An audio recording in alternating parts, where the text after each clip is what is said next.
Welcome to the Super Gamer Podcast. Welcome to the new Super Gamer Podcast, episode 136.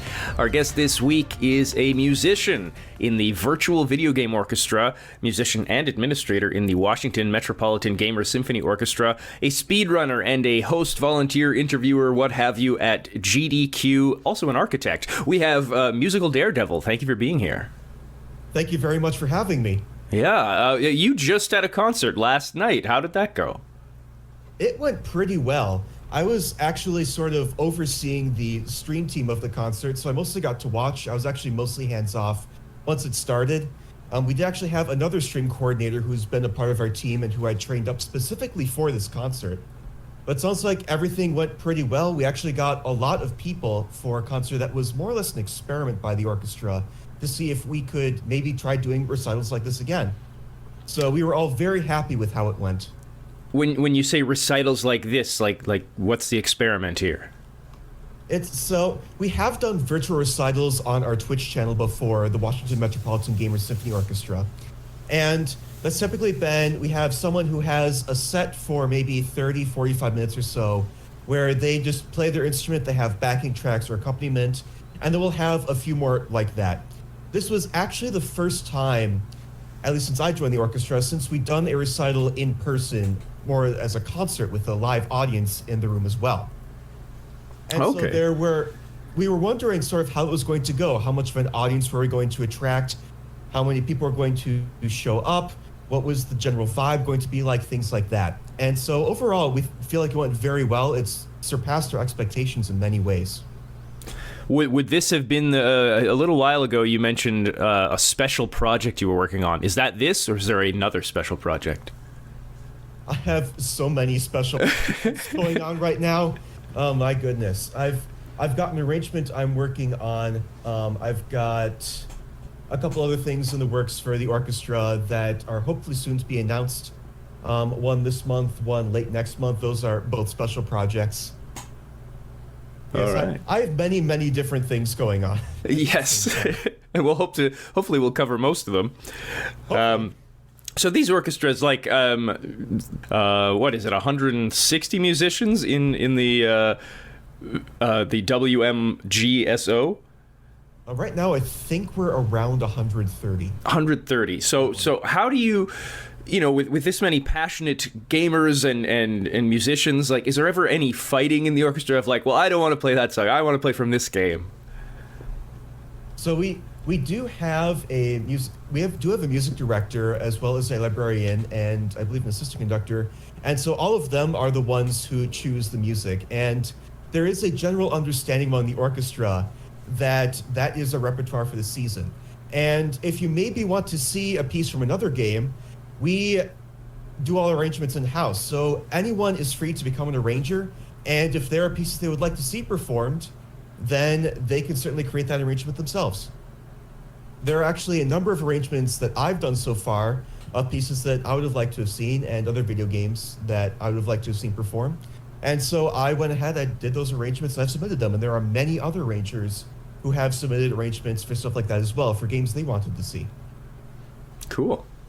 Well, is there because you are a speedrunner, is there a speedrun version of playing music? Or would that basically just be like, well, we're playing this fast?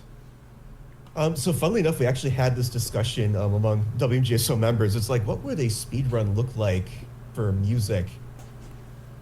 There's of course speeding up the tempo where you can just play a song faster, and that's one way of doing that. What else would a speedrun look like? You could also probably even think of a medley where it's like you're going through all the different areas of the game just really, really quickly and all the themes from those areas. So in essence, almost a medley of an entire game's soundtrack could be considered a speedrun, now that I think about it. I like that one, actually, yeah, to see how, can you convey the entire game experience as fast as you can. Exactly. Yeah, that's cool. Like, I've got this entire game soundtrack, and I've got like 5-10 minutes to do it. Let's go. Is it difficult to, because as you mentioned, you're also kind of a producer here. Like, is it? I know there was I want to say it was the Chambers and Consoles performance where you were directing the stream, but you also were performing in it. Like, how do you do both of those things? Oh, it was really challenging. The main reason why is because there was actually no good way to get from where the stream setup was to backstage. I actually had to sneak through the audience to do that. So we were sort of at the back of the house. That's where our setup was. That's where they had their booth, their input to our mixer for the stream and all of our cameras. We were at the back of the house. And the way to get backstage at the venue we were at is there are two doors at the front of the house, as well as a door where you'd have to go all the way out to the back of the loading dock. And when you've got like maybe 5 minutes to get from where the stream setup was to on stage, basically my only option was those doors that were at the front of where the audience was sitting. So I had to do some very careful sneaking between pieces to try and get there in order to make sure I wasn't disrupting the show. There was also the aspect of trying to rehearse for the pieces I was in, as well as organize the stream at the same time.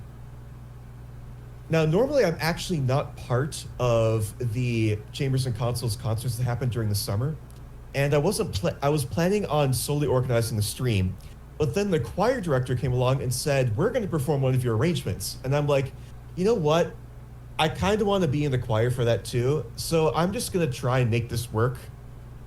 And I did, I guess. Cool. Do you? I know you're a multi-instrumentalist. I want to say you're a violinist primarily, but you're also a singer. Do you prefer one or the other? It's hard to say whether I prefer one or the other. In WMGSO, I am a chorister. I'm a vocalist. That is my primary instrument. I have played violin a few times for them, notably for a piece we recorded during a virtual season, John Philip Sousa Saves the Princess. And at least for that, I feel like I'm more ready to be able to perform and do vocal things just because I have that regular experience. I'm rehearsing regularly with that ensemble. So if someone calls me up for a vocal piece and says like, "Hey, we'd like you to do a vocal thing," I'm much more readily able to do that than I am for, say, violin. Violin I do for the Virtual Video Game Orchestra primarily, and that's not nearly as regular as WGSO is, so I can do that, but it takes me a lot longer to learn the pieces. I can't sight read them as regularly, and it just takes a lot more effort to prepare to be able to do violin things. My last instrument is piano, and that one I don't do nearly as often, so you probably haven't heard about me performing piano nearly as often as the other two. Well, there is a video you can find on your YouTube channel, a joint recital of your two orchestras where you do all three of these things. Yes. And I particularly enjoyed Jib Jig. I think that's what it's called. Yes. I love that song. I love the music from Donkey Kong Country and, you know, that sort of pirate ship. Yeah, I just love that kind of music, and it was very good. So thank you. It's so much fun to do Jib Jig. There's a reason why I performed that in that recital and also performed it at VGM Con. So it's a great piece to do for violin. WMGSO actually has a string orchestra with a little percussion arrangement on our first album. That was done by our concertmaster. That was actually before I joined the orchestra, but it's really fun to do on violin. Shifting gears a bit, so you speedrun Morrowind is, I think, it's fair to say is your baby as far as speedrunning goes.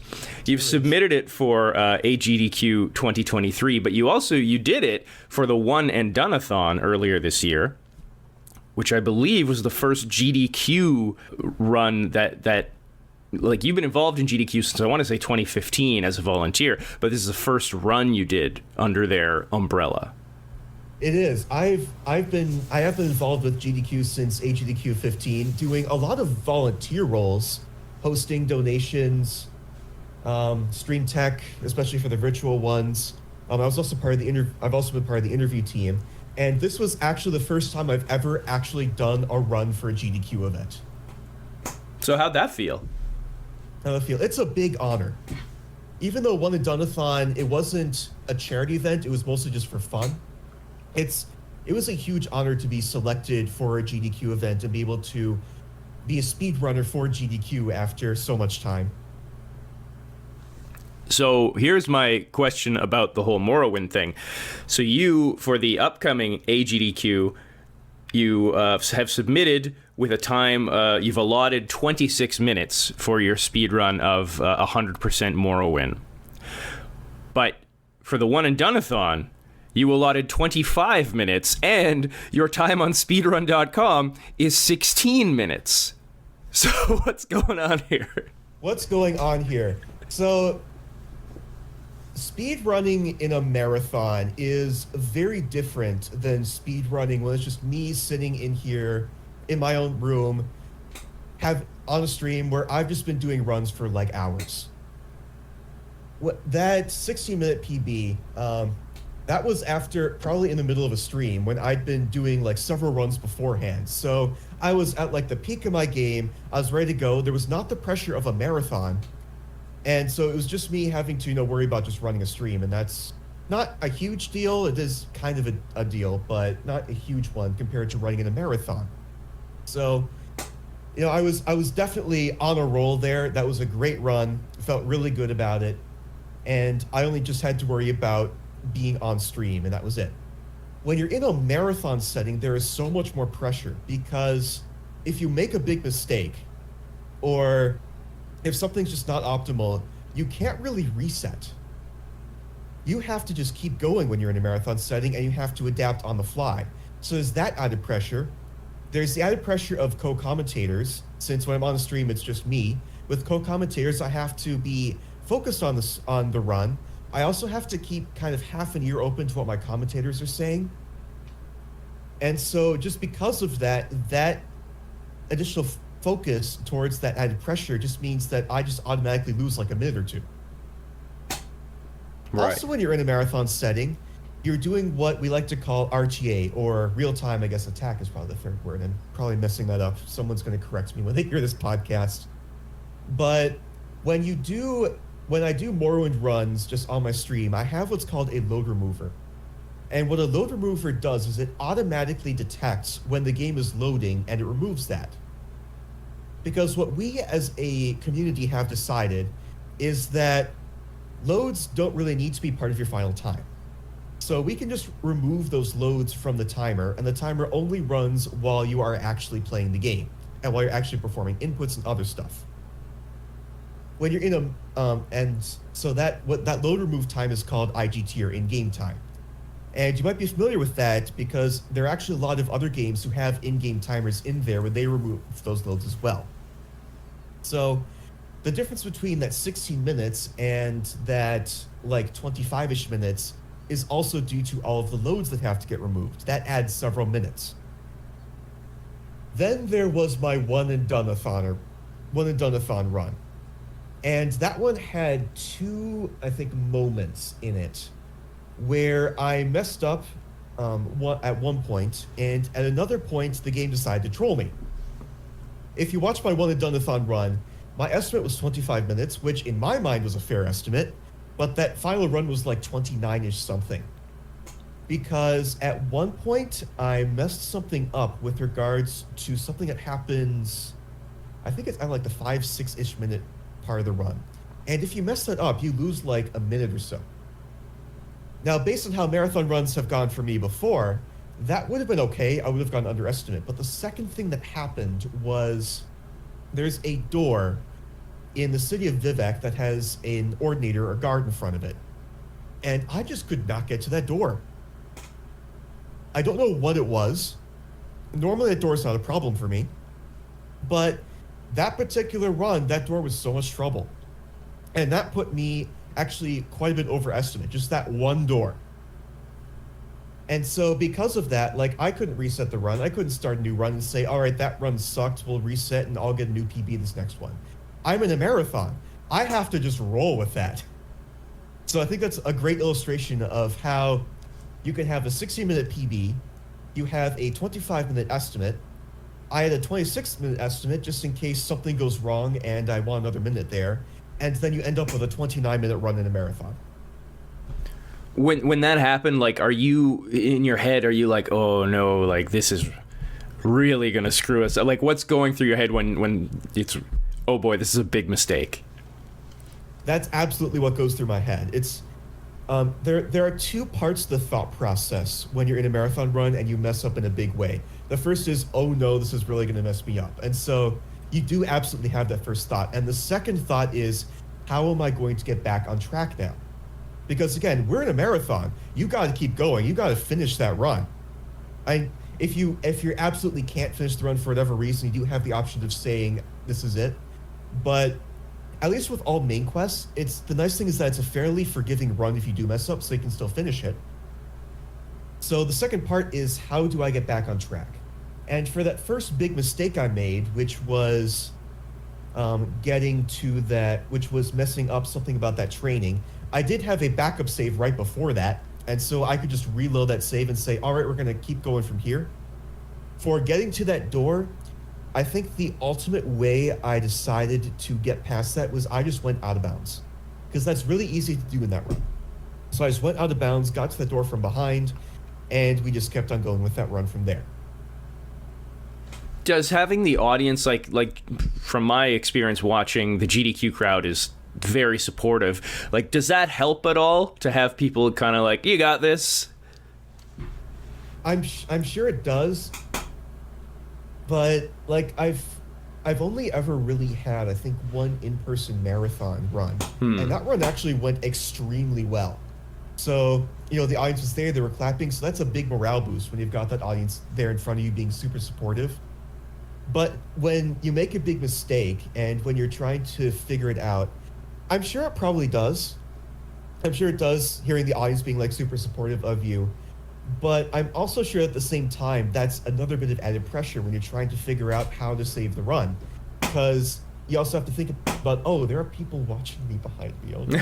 So, again, I've only ever had one in-person run that went super well, but I'm sure that is definitely something that is going through a runner's mind when they royally mess up during a run that's in person.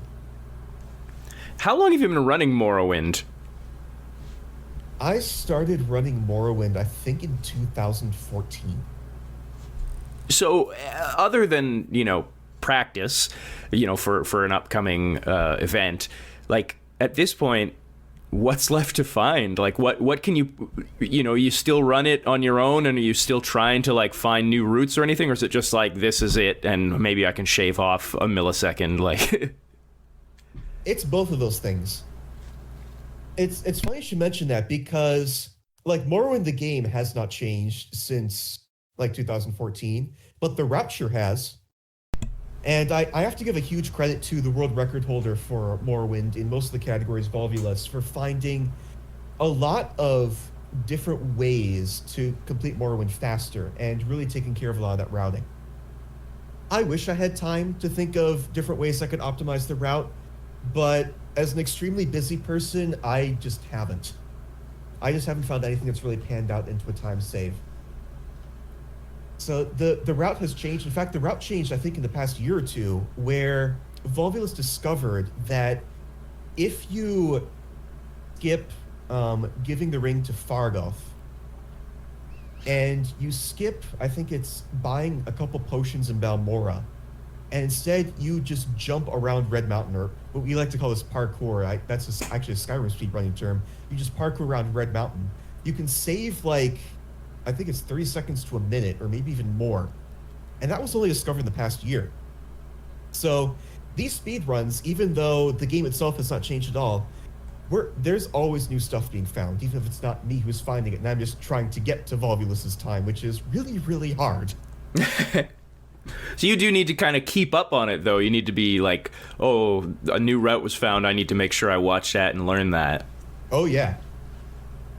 Because if you can save a minute by doing something where it's actually not terribly difficult to save a minute if you put in the time to learn it, then you're definitely going to want to save that minute in speedrunning. And even for something that can save like 5-10 seconds, when you get to a run as optimized as Morrowind is, you have to think about, do I want to save the 5 seconds? And usually the answer is yes, because, you know, there's 5 seconds you can save. So free 5 seconds, there's a PB right there, assuming the rest of the run goes well and you don't have trouble with doors like I do. So on the Overboost podcast, you talk about a lot of you talk about a lot of the same stuff we're talking about here. But one thing I gleaned from that is Myst, it sounds like, is the game that got you into speedrunning. I don't think you were necessarily calling it that at the time, but Myst was the first game you were like, wait a minute, I think I can do this really fast. Yep, I had no clue what speedrunning was at the time, But when I discovered that as long as you memorize what the final puzzle is and where it is and where the item is you need to get when you get to the final puzzle, you can beat Myst really quickly. And so I did that, and it was kind of fun. But again, no clue that speedrunning was a thing. I was just beating Myst fast because it was fun. And were you ever a completionist kind of gamer? Like, that made me think of, I remember one time, and I was an adult at this point, but I had a friend over, and I was playing, first Mario with him, and he was like kind of mad at me because I was getting all the items, and he's like, what are you doing? Like, just run through the game. So clearly I was more the completionist guy, he was the speedrunning guy. Are you both? Are you one or the other? I'm both. Primarily when I'm not speedrunning and playing games casually, that's kind of when I start to go into completionist mode and be like, can I get all the items and all the achievements and all the other stuff? And there have been a couple games where I've gotten either everything or I've gotten nearly everything, and there are a few challenges where I'm like, all right, I've tried and I'm not going to get this, I'm moving on. Hades was actually one of those. Hades is not a game I speedrun, but I did get all the way to the end. I'm trying not to spoil the ending here, even though it's a game that's been out for a while. But I did get, I'll say, fairly far in that game. Not everything, but most of the stuff in there. Outer Wilds was a game that I did 100%, and I got nearly all the achievements on that one as well. So I do definitely go into completionist mode when I'm playing games casually, or near completionist mode.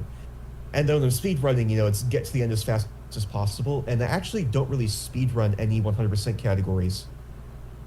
Right, I misspoke as far as Morrowind earlier. It's not a 100% run, you're doing an all main quests run. Right. Right. It's the whole plot of the game, as opposed to any percent where you just get to the end as fast as possible. Right.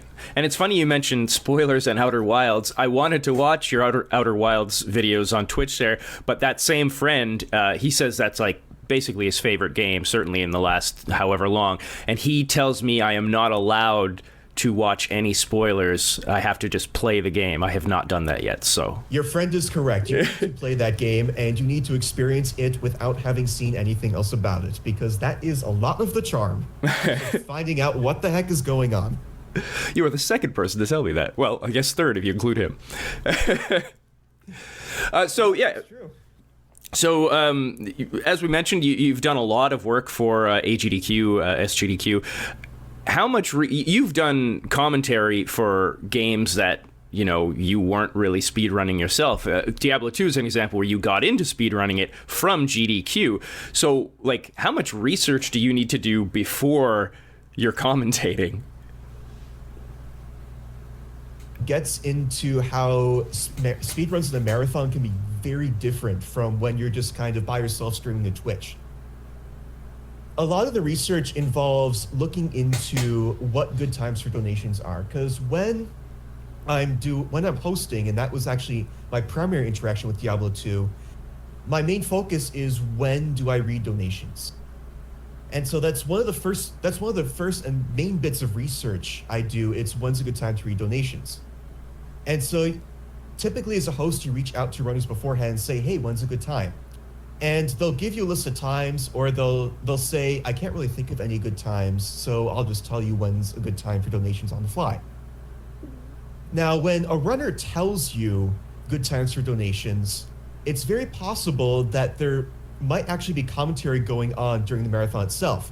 These are times they're typically quiet during their own runs, but they've got other commentators there that are talking, and suddenly this good donation time went away. And as a host, that is actually something I expect. Because, again, marathon setting, very different from streaming live to Twitch. There's stuff happening on the fly you don't anticipate, you can't plan for. So, it's what you might think is a good spot when you're sitting there thinking about your run actually turns into a really fun commentary spot where I just didn't end up reading donations because some really cool commentary stuff ended up happening, and there was no way to plan for that. You've also got things you're worrying about, like incentives. It's possible that if it's a run in a game I'm very familiar with, like Diablo 2, I'll know what those incentives are. But if it's a game I've never heard of before, or I'm not very familiar with, I'll also have to look into what those incentives are, when those happen, because as a host, if the incentive happens in the middle of a run, I gotta hype that up. I gotta be like, hey everyone, we gotta meet this incentive to get the secret glitch level. So I have to know that there's a secret glitch, a secret level, a secret whatever in this game I've never heard of before, and also in this run I've never heard of before. So that's another component to the research that I have to do. I can sometimes look up the run or the game itself, but oftentimes if this run is multiple hours, that's just time that I don't have, so I often have to rely on just what the runner tells me and what I ask them about. If it's a game I'm familiar with, like Diablo 2, because I played that a whole bunch, I know roughly how the run's going to work, so I know, and I don't have to do a ton of research into the run itself on that.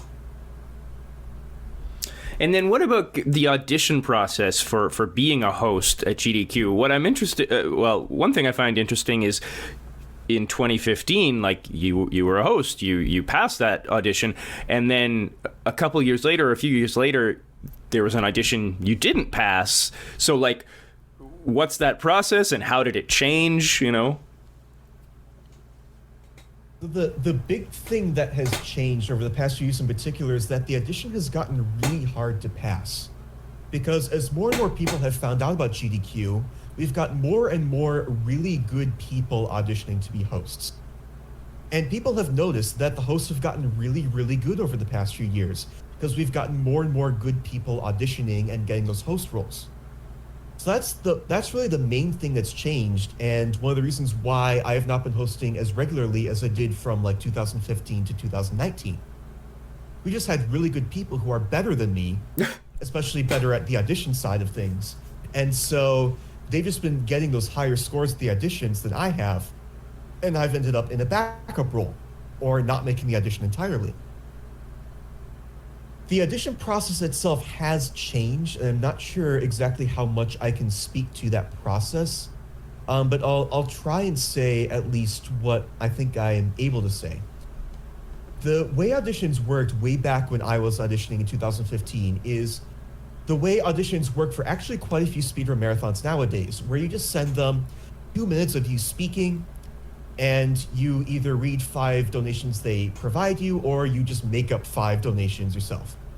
That's actually, there are a couple speedrun marathons that do that. The way GDQ works now is that they actually provide you with some material, and you read through that material as part of your audition, and then they actually score you.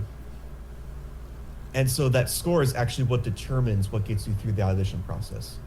And I believe that's probably about as much as I'll say about GDQ's process. I'm a little surprised that, you know, you having done it before, it wasn't a bit like, well, we know he's capable. Like, he's good.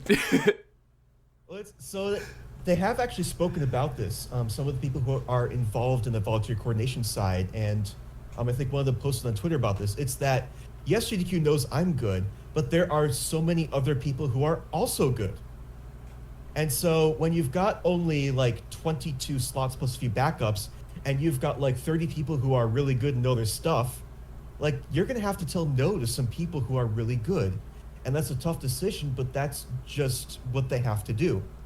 The games list works very similarly. They've got like several thousand hours of runs in just a week of material, and they're going to have to say no to some really good runs and runners, and they just have to do that because of the nature of that event. The runs that always, and this is a little off track, but the runs that to me are always so bonkers, and certainly I can't imagine doing commentary for it, are those ones where it's like a Final Fantasy and it's like a 9-hour run. And I'm like, what if you screw up at like hour 4? You know, or how do you even keep yourself awake for that long? That's like the thing that always amazes me about these like 7-9 hour RPG runs. It's just, how do you stay focused and pay attention for a run that long to the point where you can do that run in a marathon setting and either not mess up or mess up in a way that you can get back on track if you do mess up in like hour 3.5 or something like that, or even hour 6. My first ever Diablo 2 run was 4.5 hours, and even that was just so long for me. And that's not getting up into those much longer runs. Just that 4.5 hour Diablo run, I was just so wiped by the end of it, and by the time I finally defeated Baal with that. Now, the nice thing about a Diablo 2 run is it is possible to get back on track with those, but I have no idea how those RPG runners do it, especially with things like step counts. Like, how do you do that? Yeah. Diablo 2, I am a big Diablo 2 fan. I fell out of it a bit because now I'm playing Warcraft Classic. But do you have a favorite class? My favorite class for speedrunning is Druid, just because I can finish the run with that class. I tried running Sorceress once, and that did not go very well, especially in Act 3. I'm sure everyone remembers Act 3 in Diablo 2. That was a lot. But I can finish it with Druid, so that is the one class I speedrun. For actually playing the game casually, I think my favorite class was Amazon. Mm-hmm. Yeah, I tend to go back to Amazon, Sorceress. Those are, I guess, kind of the Magic Find characters. Or they were back in the day. I don't know if there's better ones at this point. I have never played an assassin. Years and years and years of this game, I've never played an assassin. I think I tried Assassin once just to try it out, just to see what it was like. And I think I got to the end of Act 1 and then just didn't play Assassin anymore. Went back to Amazon. I find that game, like, again, I love it, but I definitely think Act 1 is the peak. It's just so good. And every act after that, I'm sort of like, it's not Act 1. I definitely get that. I did like Act 4 quite a bit, but I definitely get you on, like, how Act 1, you've got, like, so much of the plot you're getting introduced to, so much of the lore you're getting introduced to. The area ties in with, like, what's going on super well, and it's not nearly as much of a slog as, like, Act 2 and Act 3 are. Mm-hmm. And also, like, the bulk of Act 5 can get to be a slog too at times. Mm-hmm. Definitely agree. And yeah, Act 4 is great, if only it was more than half of an act. Right. They only have the 3 quests. I remember getting to that, and I was like, wait, that's it?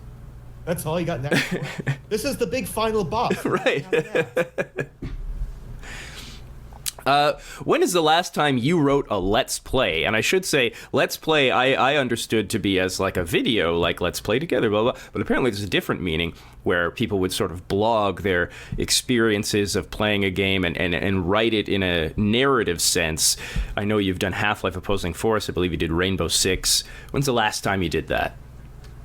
The last time I did a Let's Play, I think, was actually Morrowind in 2011. Or, was it 2011? I think it was around that time. Might have been a bit later, 2012-ish. And that was the last time I did a Let's Play. Main reason why is because I just got really busy with college.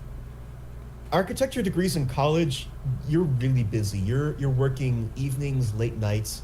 And so I kind of had to give up Let's Playing at that point. And I also had to give up music, which was kind of sad, but that was just the reality of my degree. I was just working so much on my degree that those were 2 things I had to give up.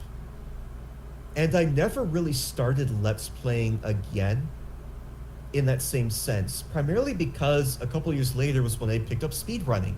And so that was my new thing that I did on, like, YouTube and Twitch and all that stuff that kind of replaced Let's Play. So I never got back into it in the same sense until fairly recently.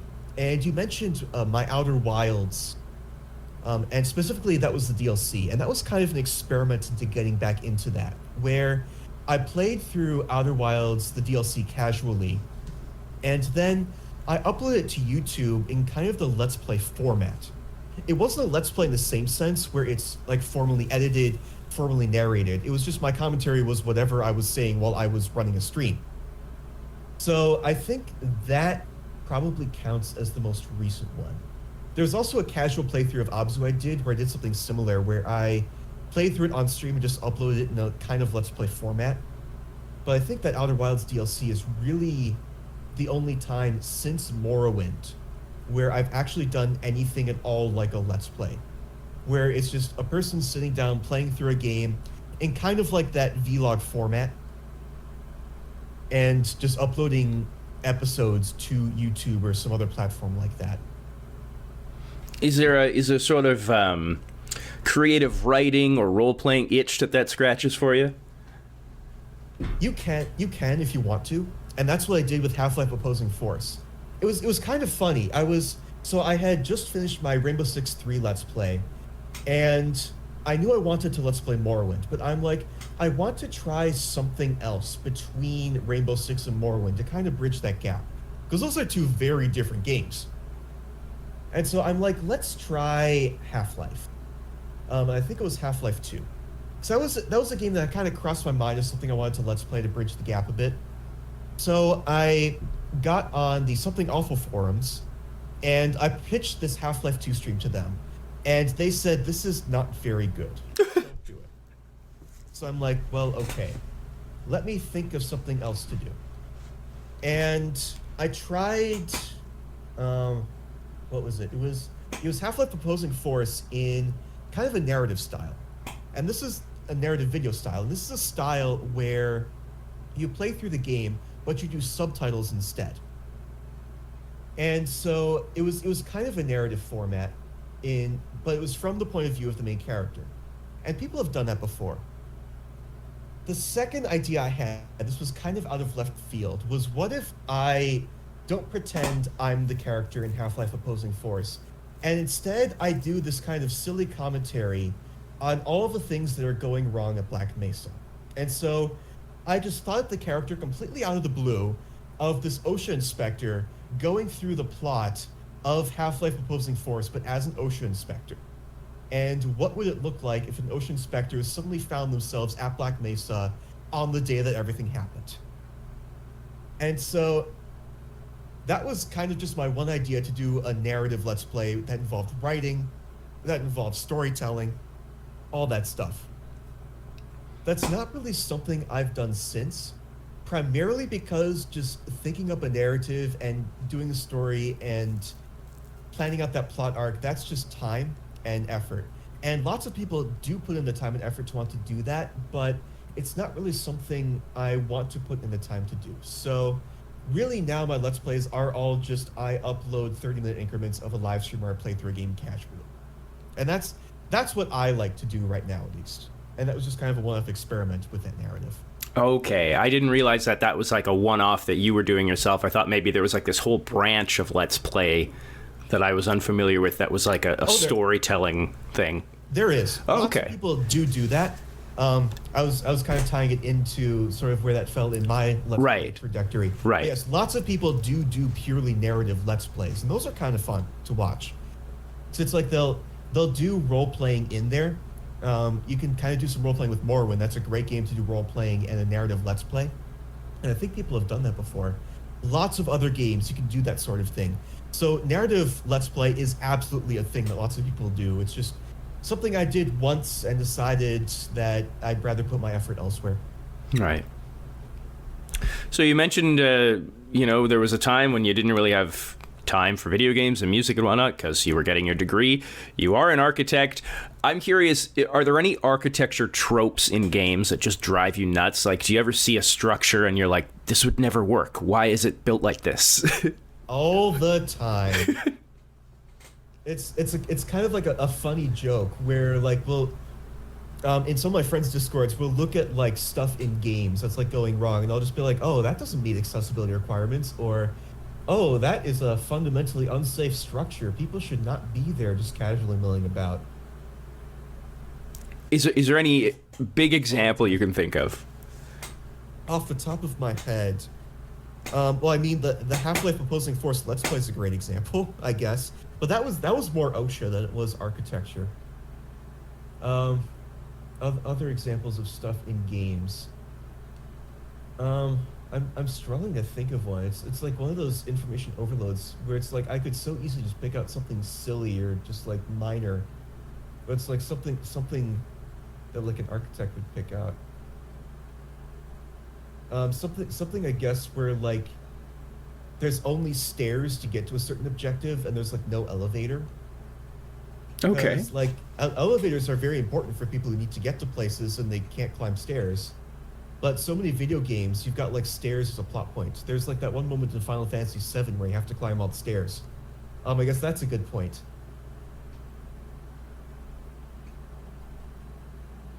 I know for Minecraft, I mean that's an easy one, obviously because you can build whatever you like. But two friends of mine played together, and one of my friends and I were just terrible. We don't think that way, you know. A house for us is like a box, and we had one friend who's very good. And he would always complain. He'd be like, "You guys have the design skills of children." like this, everything he built would be like to code, you know. And we were just like, "Oh, here's a shed." There's so much effort. That's the thing about Minecraft. It's like, do you want to play the game, or do you want to sort of really focus on just building your house? Because I think the one time I played Minecraft was in survival mode, and when you're doing that, you're focused on surviving much more than you're focused on like building something aesthetically pleasing that like meets all the codes and all that stuff. And Minecraft is kind of a funny example for me because I'm almost intentionally avoiding Minecraft, because if I was to get into Minecraft, I would get sucked in and no one would ever be able to pull me out again. And I would absolutely become that one friend who spends way too much time focusing on the design and making sure it's up to code and all that stuff. That would be me if I wasn't trying my darndest to avoid becoming that person. How close are we to, like, maybe not Minecraft, but some like a game like that being actually part of working in architecture? So you're talking about stuff like having working elevators and like having working structure and having all that stuff? I guess I'm saying like designing a structure like in Minecraft or something of that ilk, you know, where you're like, well, here, I can show you how it works, and you just take them to the video game. It's so interestingly enough, that stuff is already happening in the architecture industry. One of the big revolutions that happened was the release of Unreal Engine 4 way back in, I don't remember what year exactly it was. Someone will probably mention that. But when Unreal Engine 4 came out, they started promoting it as a tool to do architectural visualization and architecture design. And Unreal Engine is a game engine. So what people realized, and I actually realized this too, even though I didn't put in a ton of time to actually pursuing this, was you could visualize architecture and have gaming aspects to that. Then there's also Unity, which is a very, very accessible game engine, especially back in the day when it first came out. And so it's very easy to create apps for that, very easy to create stuff that's easy for people to understand, very easy to develop for that on many platforms. So you have these two game engines that were very much poised for architects to be able to go into them and say, let's develop something so we can actually visualize our stuff in those engines.